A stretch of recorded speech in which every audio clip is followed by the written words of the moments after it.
with the Westside shit, Royce had already had a skeleton of that record in the studio in regards to like a hook and a verse. And we were going through beats. And before I had heard the hook or the verse, as soon as he pressed play, like, well, I think I got something that you will fuck with. Man, as soon as that nigga pressed play when we was in the studio, I'm like, give it here. Right. Like, I need that. Like, this record is sonically big, it's gritty, it's nasty. And this would be a good introduction to our dynamic. Yes. I feel like it wasn't just a Royce record. It felt like a merge of me and his world. And that's how we created the record. But when we like put the record out, I had in my head, because like the type of fan base that Royce has, the type of fan base that Eminem has, like their fans are diehard fans of them. So if you don't rap like them, if you don't fit within the mold of their world, they fans can be harsh. It feels identical to what everybody was saying about Eminem, because Eminem, at one point, he was, for everybody's interpretation, when he was coming out with Slim Shady, when he was coming out with Marshall Mathers LP and Eminem Show and everything like that, it was songs, like real. Like it was real music, bro. And then everybody started getting a little more like upset because, you know, when Relapse was coming out and stuff like that, and Recovery, everybody's like, you're very, very good at rapping for sure. Like, you are the best lyricist on the face of this planet, but we need music now. Mm-hmm. And maybe that's why the Death of Slim Shady's coming out. Maybe it's kind of like that reemergence of, okay, I know I'm the best lyricist in the world. Now let's give y'all music again. Yeah, like he dropped Houdini, and that did feel like a song again. It's like you listen to it, it's like, okay, that's a fucking song for sure. Doubt. So do you feel that kind of connection at all, or do you feel like that relation between Eminem and on that aspect? Yeah, hell yeah. I feel like those first 3 albums, he changed the world. He made everybody want to fucking have blonde hair. Cap. You feel me? Like, Cap. I was a part of that. Yeah, like he he fucked up. But like, he's so iconic, and like everything that he's done just for the city of Detroit and getting the eyes put on this bitch. You feel me? I don't feel like the city would be in the position that it is now without the predecessors, without the forefathers that we've had that have come out of here, the Big Seans, the Eminems, the Royce, the 5'9s, you feel me? The Tricks. Yep. You feel me? I don't feel like the streets would be in the light that it is fully to a certain extent without them. Now, I ain't about to get on this bitch and be like, oh yeah, like Eminem is the reason why, or Royce is the reason why, like, or Big Sean is the reason why. Nah, because everything is in divine order. Like, a lot of these niggas that's from the street here, they turned the city up. So with them turning the city up, they did it without the handout from Eminem. They did it without the alley-oop from Royce. I can't speak on all 3 of them because I don't know what they've done like privately with some of the artists, but that's where like a lot of the separation comes from, because it's not like these young niggas that's turned and that's within our age group that got money. We did it on our own. A record from Big Sean didn't turn Skilla Baby up. A record from Eminem didn't turn Babyface Ray up. They turned theyself up.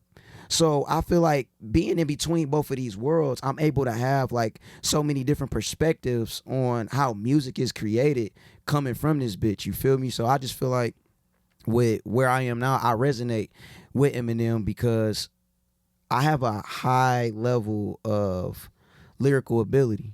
I can rap. I can rap at a high level from here, and I can say that confidently that I don't know no nigga from this bitch that's gonna bar for bar with me and like really go. I got a couple niggas, of course, that's in my internal circle that I fuck with that's from here, but like a lot of niggas can't fuck with me lyrically. Where niggas get me at, they're creating songs. I'm rapping still. Right. So it's like to be in the position that I'm in now and learning the art of real songwriting and how to create songs and sonically push the needle. Y'all niggas in trouble now. Right. Because now lyricism is coming with it. Now storytelling is coming with it. Now deep thought is coming with it. Now I can hide the message in the candy. I'm learning how to hide the message in the candy and be okay with that. You feel me? Because I can either, it's 2 ways my career can go, I feel like. If I stay on the conscious shit, stay on the awareness shit, and just be one-dimensional with that, it's going to be a lot of woke, fake woke, spiritual motherfuckers in the crowd when they come to my shows. Or I can create from a pure space of my heart and tell the reality of my life, because just because I'm spiritual don't mean real street shit don't go on in my life. Yeah. You feel me? That don't mean just because I'm spiritual, I meditate, I eat fruit all the time, I'm on all of that I don't get depressed. that I didn't, during this time away from music, I didn't catch 2 DUIs because I battled with drinking. That's real life.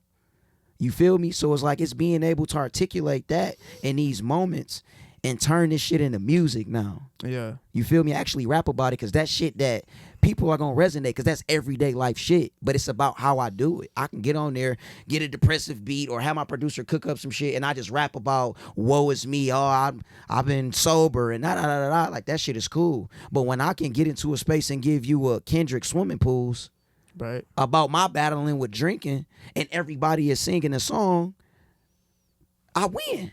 Exactly. It's just about intertwining the song with the technique and the abilities that you have. No just doubt. Incorporating it, which is, again, it's a hard concoction. It's not like it's an easy thing to do. There's only so many J. Coles in the world. There's only so many Kendricks in the world.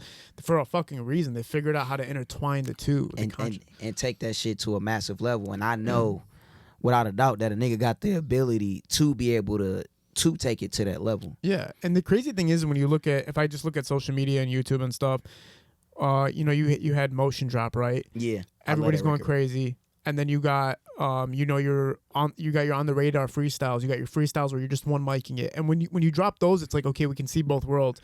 We can see the one where everybody does love the consciousness on the one mics. You're just spitting, you're just cutting into it. You're proving that your lyricism is top level, and then you can drop a song and you can drop a record like Motion, right, and still get that same type of result. Yeah. So the proof is right there, right? Come on, proof of concept. Like, yeah. And I felt like, when I created Motion, first and foremost, like, I created that record from a space of, like, me and my girl was in my basement. I'm chilling in the studio with my girl just randomly. She at my house, and I heard the beat, and I don't write anymore.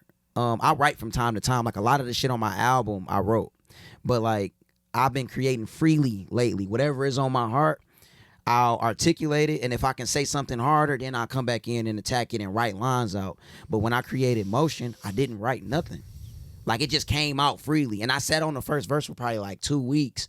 I sent it to my team, and my team was like, bro, this is the bag that you need to be in, because you're not glorifying nothing. You telling your real raw reality. Exactly. Like, you feel me? Like, something as simple as, it fucked me up to find out all the baddest bitches cokeheads. Oh my God. Like, that's a line. Yeah. But it's like, damn, I that's a real raw reality. I found out that some of the baddest bitches too, they play with their nose. Facts. You feel me? So, like, me being able to be comfortable enough to say that in the song, that's something I would have said when nobody would have heard that song, because I have an image of being conscious, of being aware, which is where, like, if we going off data, when I first did my 10 Commandments project, that was strictly all consciousness. That was me heavily into the Hebrew Israelite school of thought.